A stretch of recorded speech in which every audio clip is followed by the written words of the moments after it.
কল্যাণী সীমান্ত লোকালে ব্যাগ ফেলে চলে গিয়েছিলেন সোদপুর নাটাগড় এলাকার পঙ্কজ কুমার সাহা, যেখানে তার সারা মাসে বেতন ছিল।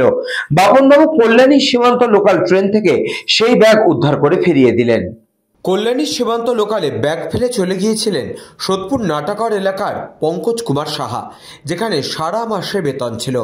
আজ বাপনবাবু কল্যাণী সীমান্ত লোকাল ট্রেনে সেই ব্যাগ উদ্ধার করেন। ব্যাগ খুলে দেখেন সেখানে অনেক টাকা।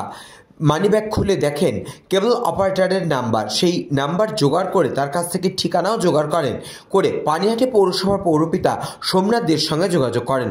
অবশেষে রাত 10টায় পঙ্কজবাবুর হাতে ব্যাগ সমেত টাকা তুলে দেন পুলিশকর্মী বাপন দাস। পঙ্কজবাবু বলেন, এই টাকা না পেলে সারা মাস না খেয়ে থাকতে হতো। পঙ্কজবাবু মনে হয় কিসে কাজ করেন আপনি? দোকানদারি করেন। এই যে ব্যাগটা পেলেন খুশি? আপনার তো অনেক টাকা ছিল। মানে ধরুন এটা হচ্ছে আমার মানে আজকে পরে রোজগারের আজকে দোকানের পয়সা না খেয়ে মরে যেতেন। দেখুন এটা টাকা ঠিক আছে নাকি দেখুন তো। না আপনি দিয়েছেন আমার। না আপনি টাকাটা দেখে নিন, টাকাটা দেখে নিন, টাকাটা দেখে নিন ঠিক আছে কিনা। না আপনি করবেন না, শুধু এটিএম কার্ডটা দেখে নেন সব ঠিক আছে নাকি দেখে নেন। হ্যাঁ সব ঠিক আছে। হ্যাঁ হ্যাঁ কল্যাণী যাচ্ছিলাম, কল্যাণী সীমান্ত লোকালে, তো সেখানে একটি পরিত্যক্ত ব্যাগ পাই। ব্যাগটা খুঁজে দেখি যে প্রচুর টাকা ওর মধ্যে, আর নাম দেখি পঙ্কজ কুমার সাহা।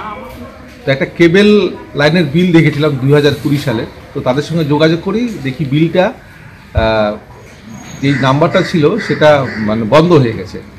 তারপরে সেই অ্যাড্রেস নিয়ে লোকাল যে কাউন্সিলর আছে সোমনাথদের সঙ্গে যোগাযোগ করি, তিনি যোগাযোগ করিয়ে দেয় এবং রাত 10টার সময় সে পঙ্কজ কুমার সাহা তার ব্যাগটা ফিরে পায় এবং তাতে প্রচুর টাকা ছিল।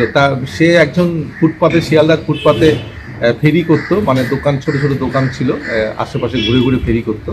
তার সারা বছর হোক বা সারা মাসের পুরো গচ্ছিত টাকা, সে কেঁদে বলছিল যে এই টাকা না পেলে মারা যেতাম। তো আপনাদেরও বলছি, যদি কোনো বাস স্ট্যান্ডে বা কোনো রেল স্টেশনে এরকম পরিত্যক্ত ব্যাগ দেখতে পান, অবশ্যই লোকাল পিএস বা রেল জিআরপিকে অবশ্যই জানাবেন, যাতে সেই মানুষটা ব্যাগটা ফিরে পায়। ব্যুরো রিপোর্ট, নিউজ বঙ্গ টাইম।